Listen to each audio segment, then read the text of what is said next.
간멘 에세이. 세상의 왕국과 그리스도의 왕국. 수년 전에 한국 방문 중 책방에 들렀다가 천국에선 놀고 먹기만 하는가? 라는 제목이 눈에 띄어 사서 읽은 적이 있습니다.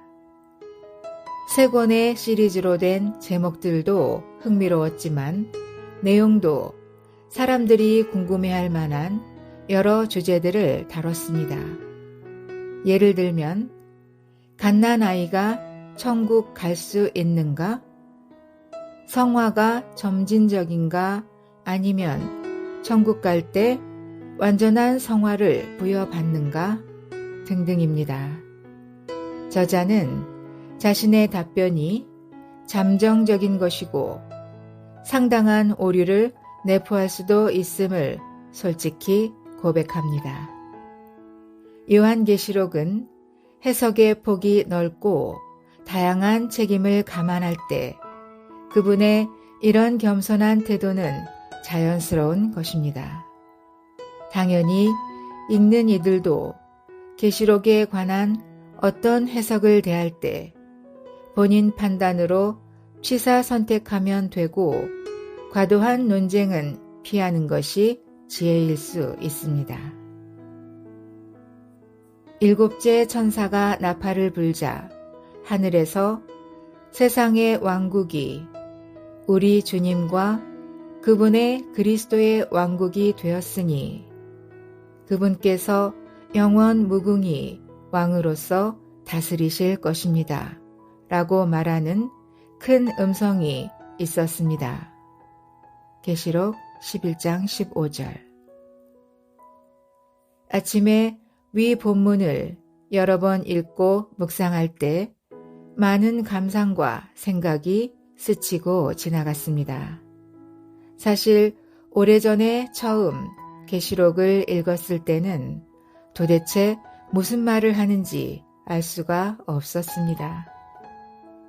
그 후 계시록 강해서들, 종말론, 하나님 나라, 천국 관련 책자와 논문들을 읽고 연구하던 시절이 있었습니다. 그때 계시록은 세세한 설명보다 먼저 큰 틀을 잘 잡아야 하고 핵심 개념들을 바로 이해하는 것이 중요함을 보았습니다. 그 이후로 지금도 제 안에 남아있는 몇 가지 큰 원칙들은 다음과 같습니다. 첫째, 계시록은 성경의 결론이다. 따라서 특정 구절 해석 시 성경 전체를 고려해야 한다. 둘째, 계시록의 핵심은 네 단어로 압축할 수 있다. 그것은 교회들, 세상, 큰 바빌론, 새 예루살렘이다. 하나님은 교회를 얻기 원하시는데 타락 후 세상이 출현했다. 세상은 큰 바빌론으로 발전하나 장차 한순간에 망하지만 교회는 새 예루살렘으로 완결되어 영원히 존재한다. 셋째, 계시록은 장래 일들을 4장부터 11장과 12장부터 22장의 두 부분으로 나눈다. 전자는 주님의 승천부터 영원 미래까지의 일들을 전체적으로 조망하고 후자는 이들 중에서 중요 대목들을 더 자세히 제시한다.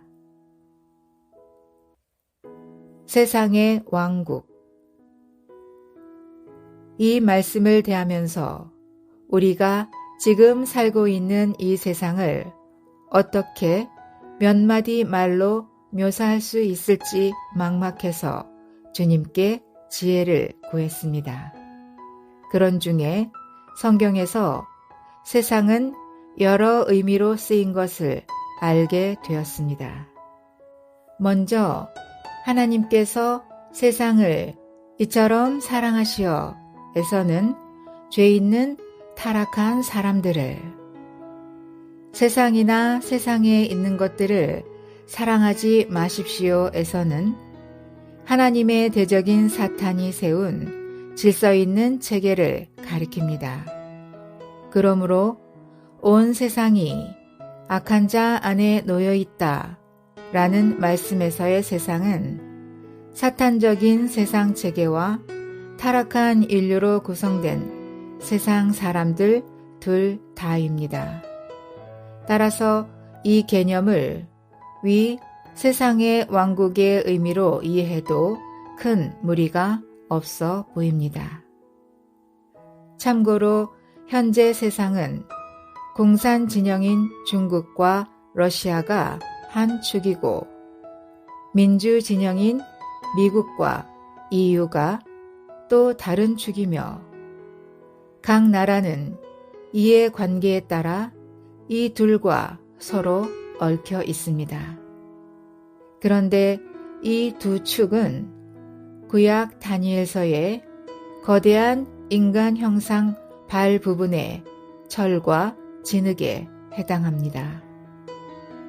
만일 이런 관점이 맞다면 위 본문은 바빌론 제국, 메도 페르시아 제국, 마케도니아 헬라 제국, 로마 제국, 부흥된 로마 제국으로 이어지는 인간 정부들의 끝 부분에서 돌이 이 형상에 발을 쳐서 산산이 부술 것을 예언한 것의 성취입니다. 계시록의 또 다른 곳에서도 세상이 극도로 발전된 형태인 큰 바빌론이 정치와 상업과 종교로 서로 얽혀 있었으나 어느 한순간에 멸망할 것을 말씀합니다. 그리스도의 왕국. 사실 이 그리스도의 왕국도 제대로 설명하려면 책 한 권도 부족할 것입니다. 그러나 핵심은 이것입니다. 즉, 그리스도 자신이 왕이자 그리스도의 왕국이며 그분께서 씨로 뿌려진 몸인 교회가 또한 왕국입니다. 그러나 이 왕국은 현재 어둠의 세상에 의해 가려져 있지만 일곱째 나팔로 주님께서 재림하실 때는 그분의 왕국이 공개적으로 선포될 것입니다. 물론 그 후에 새하늘 새 땅에서도 그분은 영원 무궁히 왕으로 다스리실 것입니다. 참고로 성경이 묘사하는 이 천년 왕국은 인간 생태 환경의 현저한 변화를 예고합니다. 즉, 한 왕께서 의에 따라 통치하셔서 해치거나 파괴하는 일이 없고 광야와 사막에 시냇물이 흐르고 이리가 어린 양과 함께 살고 사자가 소처럼 짚을 먹으며 눈머니, 귀먹은 이, 다리 저는 이, 말 못하는 이가 치료되고 100세에 죽는 사람이 아이일 것입니다.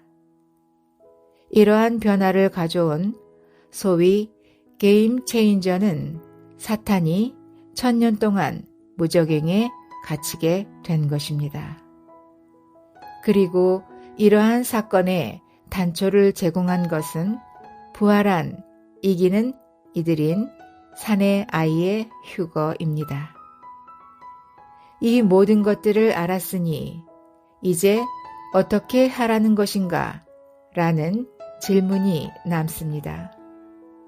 먼저는 위 본문 말씀이 속히 성취되기를 기도할 필요성을 느낍니다. 또한 형상에 발을 쳐서 부순 돌이 큰 산이 되어 온 땅을 채울 수 있도록 그리스도께서 제 안에서도 날마다 증가되시라는 기도가 있습니다. 오 주님, 이 땅에서도 마귀를 대적하여 서 있고 장차 사탄을 공중에서 이 땅으로 내쫓을 수 있는 산의 아이를 속히 얻으소서. 그리하여 계시록 11장 15절의 실제를 속히 성취하소서. 아멘.